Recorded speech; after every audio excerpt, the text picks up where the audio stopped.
galactic order for 25,000 years was held together by one planet that could not fully sustain itself. Every major regime that claimed galactic authority had to reckon with the same world by ruling it, replacing it, rejecting it, or trying to erase what it represented. Not because Coruscant had the strongest military or the oldest civilization in the core. Something else kept the galaxy locked to it.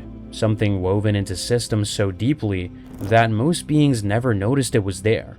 The story of how that happened begins not with a government or a war, but with something far quieter and far harder to escape. Chapter 1: Coordinate Zero. Coruscant's grip on the galaxy was never about where it sat on a star map, but about what passed through it. Long before the Republic existed, long before galactic maps had names for most of their stars, the world that would become Coruscant was already contested ground.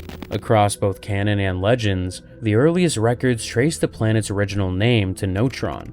Two species fought for dominance of its surface, the Tong and the ancestors of modern humans, sometimes called the Zhel. The Tong were eventually driven off-world, and the humans who remained spread across the planet and eventually beyond it. That ancient conflict established a truth that would repeat itself for millennia.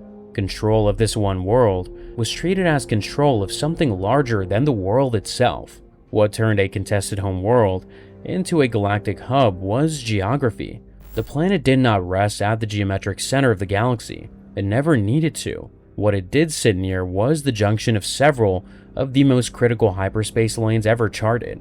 Most importantly, the Perlemian trade route and the Corellian run. These were not minor shipping corridors. They were the arteries along which civilization itself traveled. The Perlemian connected the core worlds to the galaxy's northeastern reaches and the ancient Tyon cluster. The Corellian run stretched towards the southeastern expanses. Other routes added further connections, layering Coruscant into a web of lanes that no other world can match. A ship traveling from the outer rim towards the core would find the planet almost impossible to avoid, because the fastest routes between nearly any 2 points in the galaxy ran through it. Coruscant functioned as a switchboard, with goods, people, information, and political influence all passing through it on their way to anywhere else. That intersection made Coruscant a commercial hub long before any formal government existed. Worlds sitting on major hyperlanes developed faster, accumulated more wealth, attracted more migrants, and built more institutions than worlds in dead-end systems. Markets formed because traders needed a place to meet. Courts followed to settle their disputes. Embassies came next, then banks, then archives. None of it was planned. Trade draws courts. Courts draw embassies. Embassies draw archives. And the whole arrangement grows heavier with every passing century until no one can move it. By the time anyone considered whether the arrangement was even ideal, it was already too entrenched to change. Then the Republic arrived and made the arrangement permanent. When the early Galactic Republic needed a capital, Coruscant was the path of least resistance, which in political history amounts to the only real option. The Republic's decision to seat its Senate there converted a commercial advantage into a political one, and Coruscant became the place where galactic law was written and political careers were built or ended. The bureaucracy that followed grew from thousands to millions to billions, with each new office adding to Coruscant's pull until the weight became permanent. Major government messaging, intelligence, and HoloNet news systems were closely tied to Coruscant's political center. A being on the Outer Rim experienced galactic events through priorities and assumptions set at the capital, through a lens shaped entirely by Coruscant. That cultural centrality reinforced the political and economic centrality already in place, and over time, it became difficult to separate the three. The galaxy did not love Coruscant. In many eras, significant portions of it actively resented the planet. The Outer Rim saw it as distant and indifferent. The corporate sector found it overbearing, and rival core worlds considered it an illegitimate hold on capital status. A senator from the Outer Rim might despise Coruscant's dominance, but relocating the capital would mean abandoning the accumulated infrastructure of governance, the archives, the legal precedents, the institutional knowledge, and the established relationships built across generations. resentment never translated into displacement because no one could agree on a viable alternative. In Legends, the longest challenge to Coruscant's capital status lasted thousands of years and still failed. Alsakan was another wealthy, well-connected core world, and for millennia it argued that it, not Coruscant, should serve as the Republic's center. The rivalry stretched from political maneuvering to open warfare, making it the most sustained ancient contest for dominance in galactic history. Alsakan had the wealth, the connections, and the strategic position to make a credible case. Alsakan lost, not because Coruscant was militarily superior, but because too many systems across the galaxy had already built their institutions around Coruscant. Alsakan could match Coruscant's prestige, but prestige was not what held the galaxy in place. Dependency was what held it. Beneath the politics, an even quieter layer of dependency had taken hold. Coruscant's designation as Galactic Coordinate 000 was far more than a navigational convenience. It meant that all distances, all directions, and all positions in the galaxy were measured relative to one planet. When a HoloNet broadcast was timestamped, it used a calendar synchronized to Coruscant, and when a legal document referenced Galactic Standard Time, it referenced a standard set by the capital. Those standards were the invisible infrastructure that allowed a freighter captain from Corellia to do business on Ryloth without negotiating a separate calendar or a separate legal framework.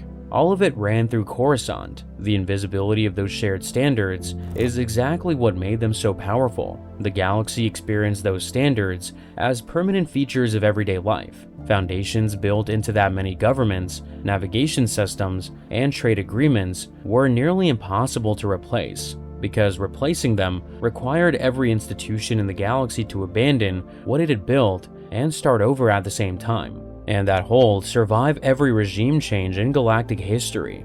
When the Republic became the Empire, the capital did not move. Palpatine repurposed the existing machinery for authoritarian ends, because the new regime's legitimacy depended on the appearance of continuity. When the Empire fell, Coruscant's pull reasserted itself. In the Legends novel series X-Wing, the New Republic fought to liberate Coruscant militarily, recognizing that governing from anywhere else would look temporary. In canon, the New Republic established its capital on Chandrila under a rotating system designed to prevent single-planet dependency. Coruscant was handed over through the Galactic Concordance after the Battle of Jakku, rather than taken by force, but by 9 ABY, it still housed major New Republic programs, including the Amnesty Program. One government fought for Coruscant because it could not govern without it. Another tried to build a system that would never need it again while still relying on its infrastructure.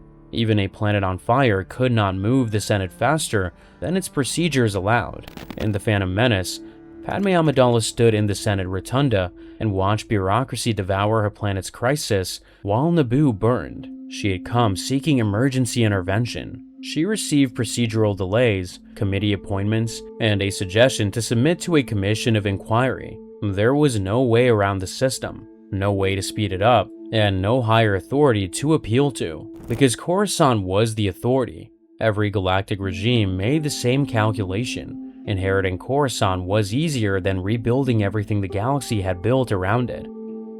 Chapter 2: A Machine with No Ground.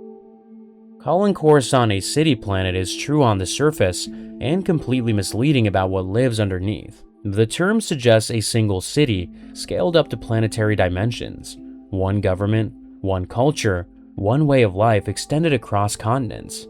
The reality was closer to thousands of cities stacked on top of each other, each with different air quality, different light levels, different laws that were actually enforced, and different relationships to the institutions above them. Coruscant's roughly 5,000 levels of built environment, housing a population in the trillions depending on the era, created a civilization where class was measured in altitude. The higher a person lived, the more sunlight they received, the cleaner the air they breathed, and the closer they stood to the institutions that control galactic affairs. The lower a person lived, the darker the world became, the more the atmosphere turned against them, and the more survival depended on informal economies and the tolerance of whatever local power had filled the vacuum left by the state's absence. The Senate District, the elite residential towers, The diplomatic quarter and the Jedi Temple precinct occupied the uppermost surfaces. Their architecture was monumental, with wide plazas, soaring government buildings, and landing platforms reserved for official traffic. One of the most telling details was Monument Plaza, where a single exposed mountain peak called Umate stood as the last visible piece of Coruscant's natural surface. The entire planet had been built over, and the only raw ground left was kept as a curiosity. The Galactic Senate building itself was a dome of extraordinary scale, designed to house the floating Senate pods of over 1,000-member worlds in a chamber that turned political debate into spectacle. Surrounding it were penthouse apartments, private landing pads, exclusive clubs, and the offices of lobbyists and corporate representatives. These areas enjoyed natural light filtered through the upper atmosphere, responsive security, well-maintained infrastructure, and proximity to power. Living at the top of Coruscant was a political statement. Between the glittering surface and the underworld, an invisible workforce kept everything running. Clerks, maintenance workers, transit operators, and the vast population of beings who kept the machinery of galactic governance functioning lived and worked in the middle and lower levels, rarely noticed by anyone above. A lower-level clerk might spend an entire career within a dozen floors, commuting by turbolift to an office that processed shipping permits, never once descending to the levels where those shipments were actually unloaded by beings who had never seen the sun. The HoloNet never broadcast from these levels, tourists never visited them, and senators rarely represented their interests with any particular urgency. Life there was stable but constrained, with serviceable air quality, inconsistent security, and aging infrastructure. These levels also housed the institutions that the upper levels relied on, but preferred not to think about, from waste processing facilities and water recycling plants to power distribution nodes and communication relay stations. In Attack of the Clones, Obi-Wan Kenobi's visit to Dex's diner captures this divide in a single scene transition. He leaves the Jedi Temple's pristine world and travels to a greasy working-class diner in Cocoa Town, the collective commerce district, where a four-armed cook serves cheap food to freighter pilots and factory workers. It was the same planet, but an entirely different civilization. It was the kind of place where a Jedi Master could get information that the Temple's own databases did not contain, precisely because it existed outside the Temple's carefully maintained world. Further down, Coruscant stopped pretending to be one civilization at all. Level 1313 and zones like it were home to gangsters, bounty hunters, smugglers, and displaced populations who formed their own networks because no central authority would govern them. The air in the deepest occupied zones carried the residue of millennia of industrial runoff, and breathing without filtration equipment was dangerous. Even the sky above Coruscant was manufactured, regulated by weather control stations that replaced the planet's natural climate systems millennia ago. Below even these abandoned zones lay sealed corridors, forgotten infrastructure, and isolated communities of beings who had lost all contact with the surface, inhabiting a world that was, for all practical purposes, a different planet sharing the same coordinates. A child born on level 3000 would grow up under artificial light, breathing recycled air that tasted faintly of chemicals, educated in facilities that the Senate's education community had never inspected and probably did not know existed. A child born in the Senate district would grow up under open sky, attend institutions visible from orbit, and never learn the name of a single level below 500. Inequality on Coruscant was not just political, it was built into the architecture itself.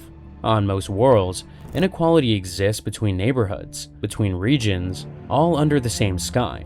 On Coruscant, the rich lived above the poor in the most physical sense possible, and the poor could not march upward through hundreds of levels of built environment, past security checkpoints, through atmospheric barriers, and into spaces designed to exclude them. The upper levels were heavily patrolled by the Coruscant Security Force, by Senate guards, and later by stormtroopers and ISB agents. The lower levels were functionally abandoned by every central authority. Coruscant's architecture enforced its class structure more effectively than any law could have, and the planet contained, within its own structure, zones that operated under entirely different kinds of order. Then there was the Works, a largely abandoned industrial zone the planet had outgrown and left to decay in place. Once a major manufacturing center, it became a hollowed-out ruin within the city, too massive to demolish and too worthless to develop.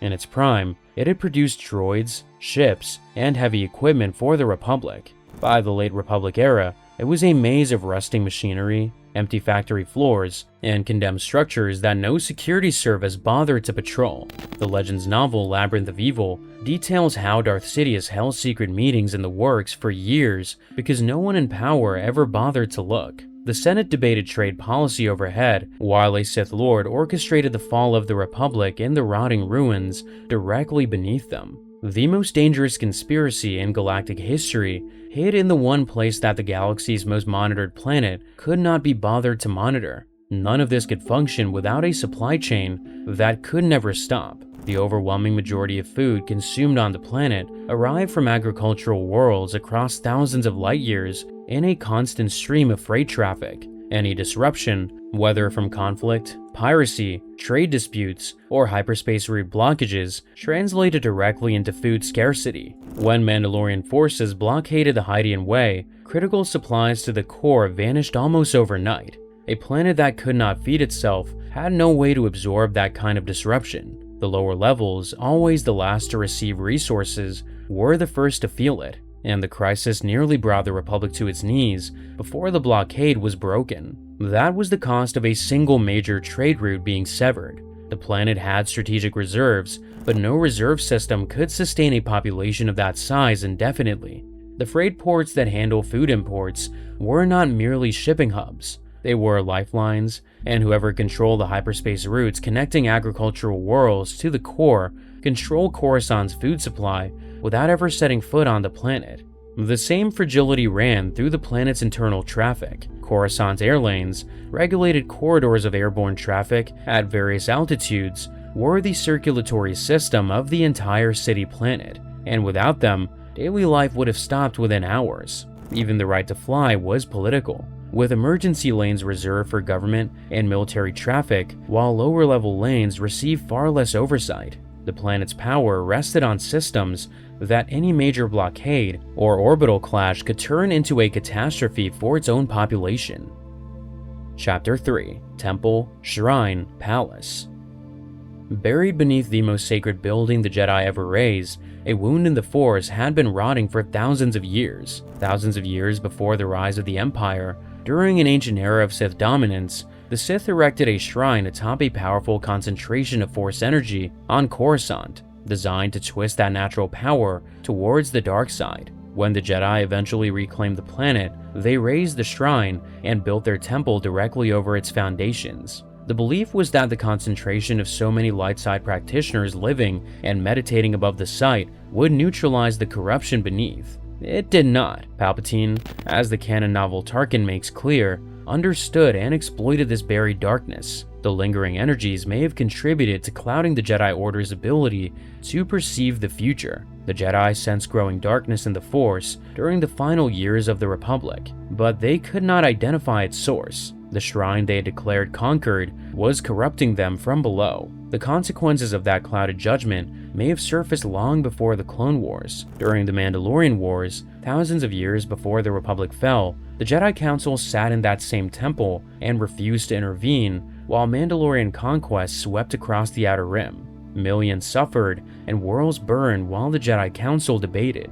Revan and a faction of Jedi defied the Council and left to fight without its blessing. The war was won, but the Jedi who returned came back changed, and Revan's fall to the dark side sparked a civil war that nearly destroyed the Order. Within a generation, so few Jedi remained that the Order itself nearly ceased to exist. The Council had made its choice inside a building that was quietly working against them, and the galaxy paid for it. The Temple had stood for millennia by the final decades of the Republic, and its soaring spires, its meditation chambers, its training halls, and its vast archives all projected the Order's values: discipline, knowledge, serenity, and moral authority. The High Republic era shows the Jedi roughly 2 centuries before the Republic's fall, at the height of that confidence, operating from a temple that felt permanent and untouchable. Its physical prominence on the Coruscant skyline reinforced these values daily. The spires reaching above the surrounding cityscape made an architectural argument that the Jedi belonged at the summit of civilization, visible, elevated, and permanent, or so the architecture claimed. The rot was not only rising from below. Season 5 of the Clone Wars reveals that Barriss Offee orchestrated the bombing of the Jedi Temple hangar and framed Ahsoka Tano for it.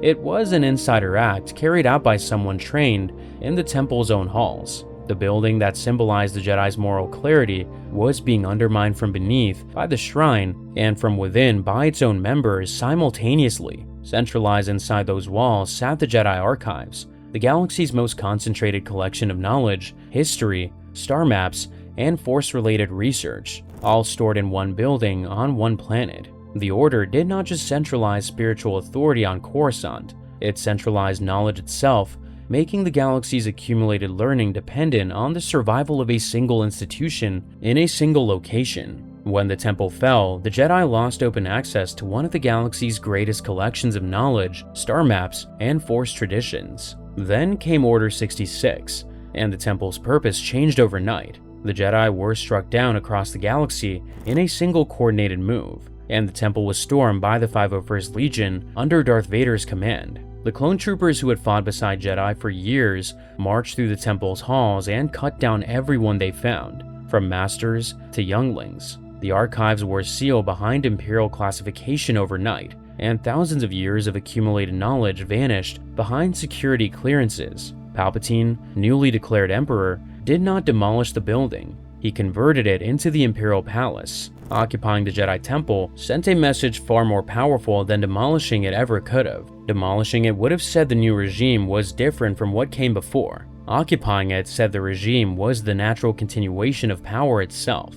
The spires that once represented the Jedi Order's values now represented the Emperor's sovereignty, and that implied continuity was more useful to an authoritarian government than any new construction could have been. The ruling power simply added Imperial insignia over the existing design, layering one identity on top of another the way Coruscant itself had operated. Palpatine knew of the buried Sith shrine beneath the temple. He excavated the surviving remnants and made them his private chamber. The Jedi had claimed to have buried the dark side. Palpatine now occupied the Jedi institution from above, while the dark side energy they had failed to erase persisted below, and the Sith Lord sitting between those layers understood the full irony of the building's history better than any Jedi ever had. The Senate building's corruption had started long before the Imperial era. The same chamber that symbolized democratic participation had already become a place where real decisions happened in back rooms and lobbyist meetings, while the rotunda served as a theater for approving them.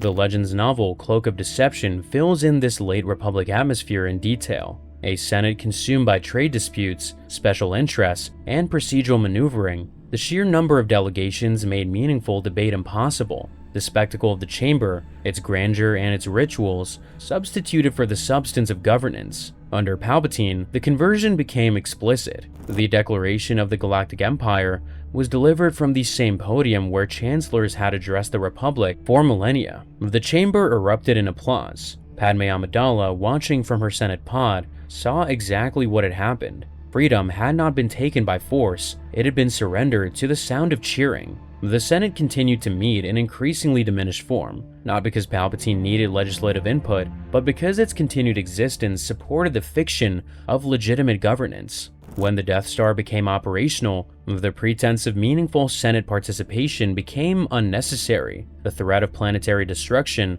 replaced the theater of political consent. The Empire's surveillance machine was built on top of the Republic's own bureaucracy. The ISB, the Imperial Security Bureau, sat outside the conventional military chain of command. It was a law enforcement, intelligence, and oversight agency with broad enforcement authority, tracking dissent, managing informants, and maintaining loyalty. Its headquarters on Coruscant transformed the Republic's tradition of civilian administration into an instrument of state control without rebuilding a single office. The Canon series Andor showed this transformation with surgical precision. The ISB bullpen operated from rows of analysts in sterile lighting, tracking dissent through spreadsheets and informant reports. Dedra Meero, an ambitious ISB supervisor, used Imperial intelligence systems and bureaucratic analysis to connect scattered rebel activity across the galaxy. The systems had been designed to track commerce, immigration, and civic activity. Under the new regime, they tracked loyalty.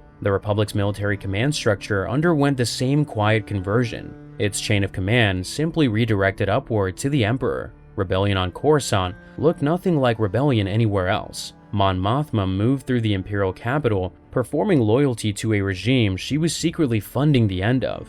Politically isolated in her own home, on the galaxy's most closely watched planet, her Senate speeches had to thread the needle between credibility and treason, because the ISB was listening to every word. Luthen Rael hid rebellion behind antiquities in his gallery, using Coruscant's obsession with its own history as camouflage. His shop sat in one of the planet's wealthiest districts, surrounded by beings who collected artifacts as status symbols without understanding that the man selling them was using their money to arm a rebellion. History was currency on Coruscant, and artifacts were the perfect cover for a man orchestrating resistance in plain sight. The New Republic's liberation of Coruscant, as told in Wedge's Gamble, was a campaign of infiltration and sabotage rather than a straightforward military operation. The planetary shield, the orbital defenses, and the sheer scale of the city planet made a conventional offensive enormously costly. Instead, the New Republic used Coruscant's own infrastructure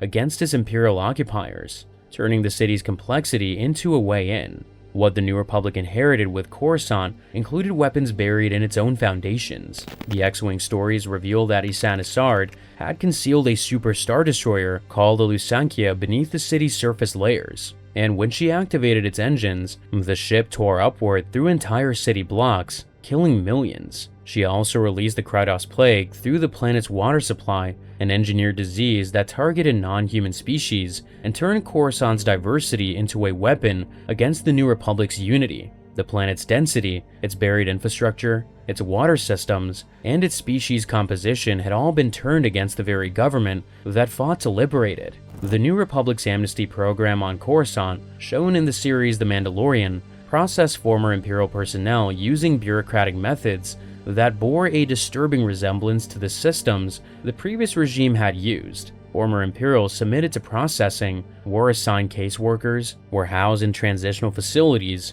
and were monitored for obedience. The forms were different and the insignia had changed, but the procedures carry the fingerprints of every previous regime that had operated them, and the bureaucratic rhythm of Coruscant absorbed the New Republic the way it had absorbed every government before it. Coruscant had been corrupted, occupied, and repurposed, but it had not yet been truly broken.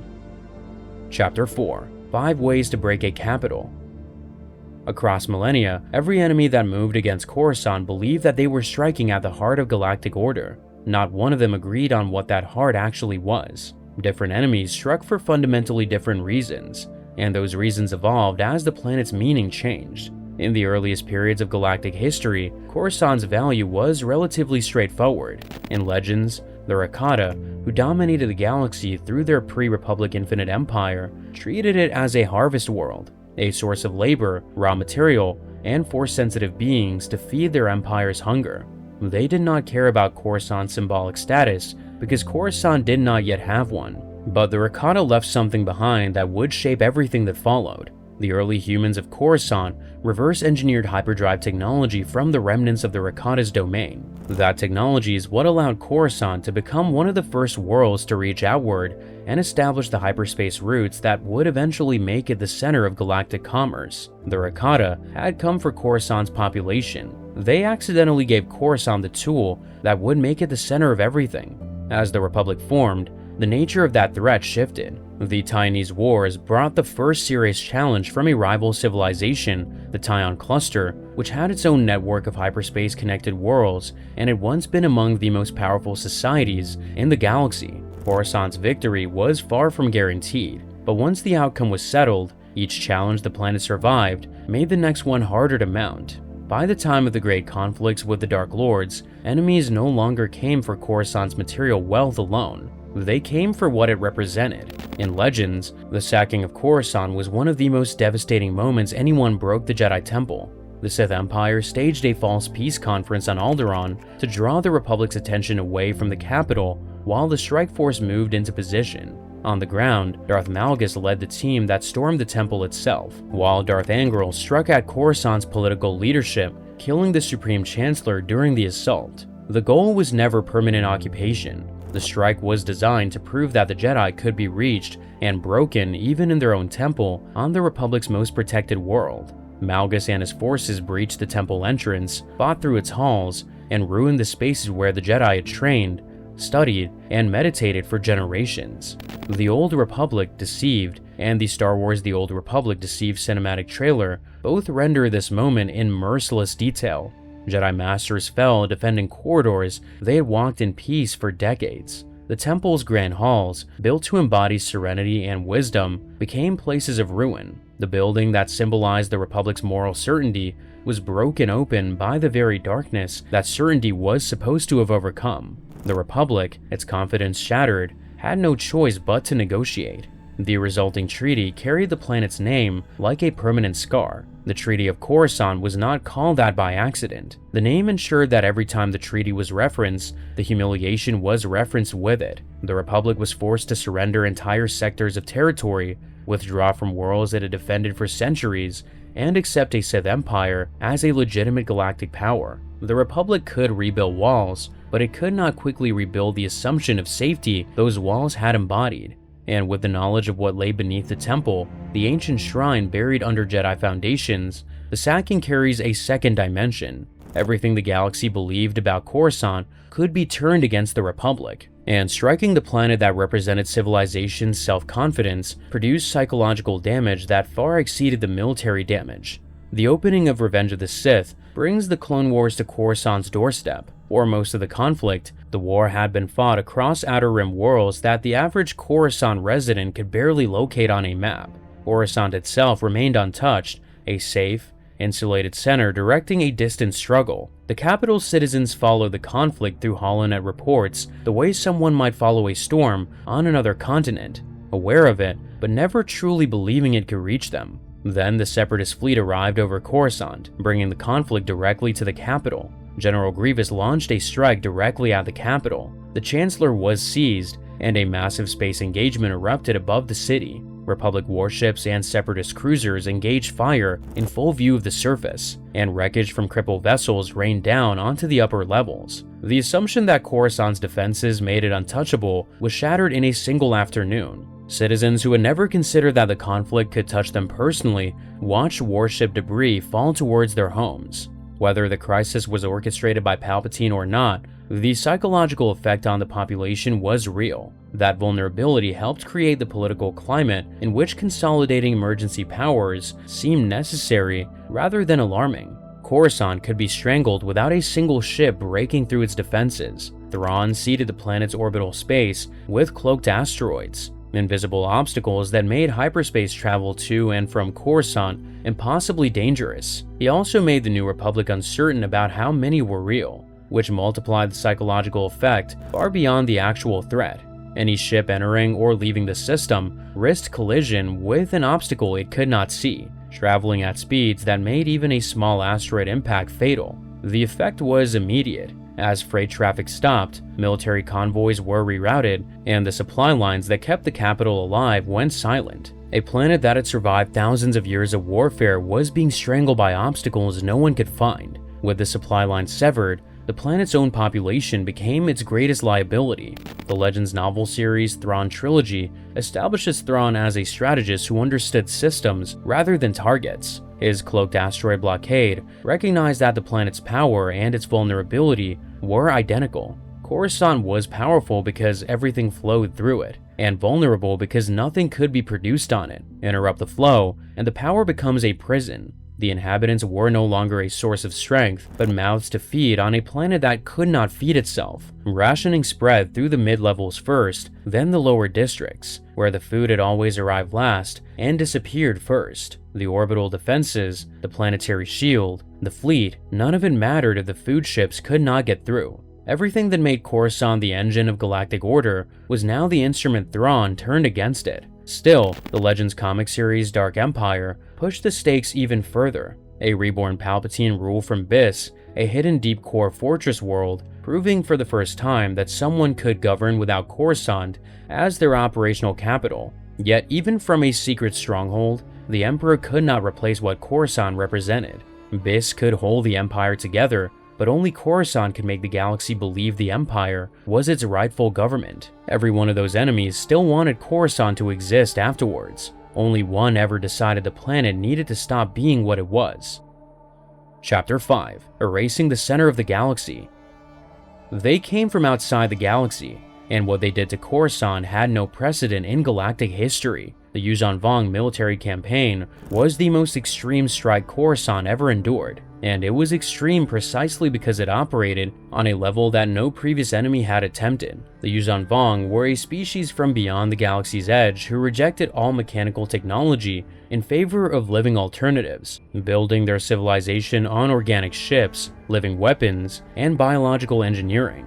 They did not merely disagree with the galactic civilization that Coruscant represented, they found it spiritually repulsive. To the Yuuzhan Vong, a planet city of metal and machinery was an abomination against the natural order of life itself. After a catastrophic military conquest involving the collapse of Coruscant's orbital defenses and the loss of critical infrastructure, with millions lost during the fall and billions more endangered, stranded, or displaced, the Yuuzhan Vong began dismantling the planet's identity at the most fundamental level. They renamed the planet Yuuzhan'tar and unleashed engineered organisms that consumed metal and devoured infrastructure. The reinforced stone and metal that had defined Coruscant's skyline for millennia were broken down by biological agents designed to digest them. Buildings were not demolished in any conventional sense, but eaten. Organic growth spread where mechanical systems had been, and in their place, living coral structures began to rise, alien in every way to the world that had existed before. The weather control stations that had regulated the planet's climate for thousands of years were leveled, and the artificial environment they had maintained began to collapse. Without those systems, the planet could no longer regulate its own atmosphere,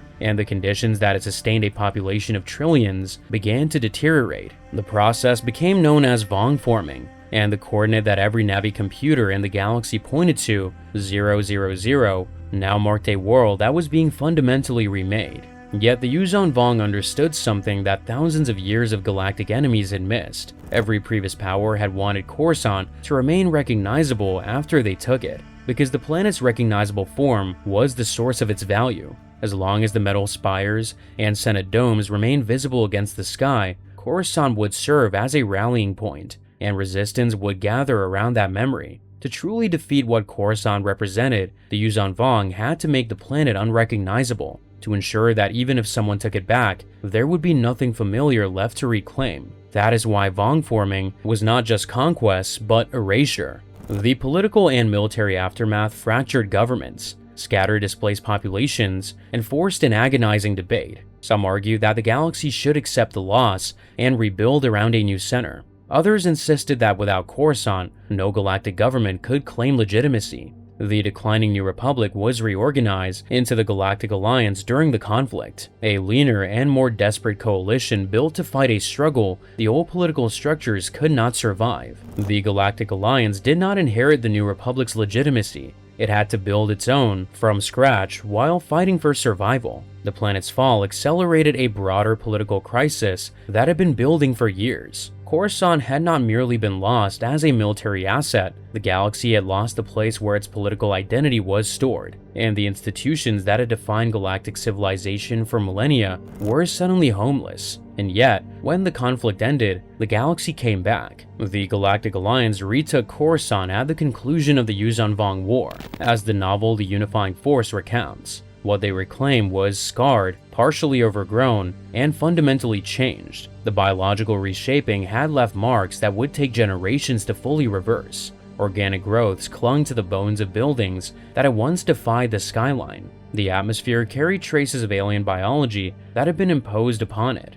Districts that had housed billions were unrecognizable. The Senate Dome, the temple spires, the freight ports, the transit systems, all of it was damaged, buried, or consumed. Coral overgrowths climbed the bones of towers that had once defined the most famous skyline in the galaxy. But the planet was not gone. Coruscant could be rebuilt in part because Jacen Solo disrupted the world brain that managed the Vong forming process. The transformation slowed enough to leave the planet's deeper structure damaged but usable, giving the Galactic Alliance a foundation for reconstruction. Coruscant's centrality had never been stored on Coruscant. It was stored in every Navi computer that used 000 as its origin, in every legal code that referenced galactic standard, in every trade agreement and diplomatic record tied to that one world across millennia. The Yuuzhan Vong could scar the surface beyond recognition, but they could not reach into every ship and every archive and every mind across the galaxy and erase what Coruscant meant.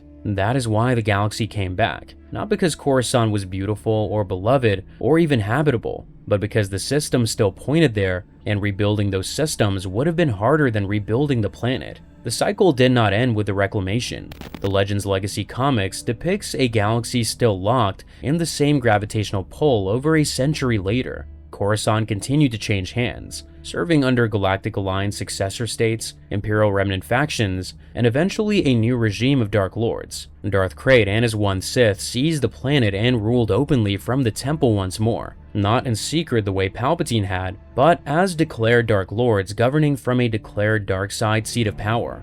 Where Palpatine had hidden behind Senate procedure and the fiction of democracy, Krayt dispensed with the mask entirely. The corrupting influence the Jedi had buried, that Palpatine had secretly exploited, now had its inheritors walking the temple halls without disguise or pretense. Every layer of that single building's history was visible at once, from ancient shrine to Jedi Temple to Imperial Palace to ruin to throne. One structure, thousands of years of the galaxy arguing over what galactic order looked like, and the building stood through all of it, carrying the weight of each era's meaning. The galaxy had built its order around Coruscant so completely that even destroying the surface could not reach the systems underneath. Republic, Empire, New Republic, Galactic Alliance, each one inherited the same machine and called it the capital. And every new regime sat down in the same chairs, looked out over the same skyline, and told itself the same lie the buildings had always told. This is permanent. Every attempt to break free from Coruscant ended the same way. No matter who tried or how far they ran, the New Republic tried rotating capitals and still could not ignore the planet's infrastructure. Legends pushed the question further as Coruscant was captured, blockaded, devastated, Vong formed, reclaimed, and fought over again. 25,000 years of history, and the coordinates have not moved. Quick note before you go, members get early access and a few videos that stay off the main channel. If that's interesting, the link is in the description. Otherwise, here is another video you might like.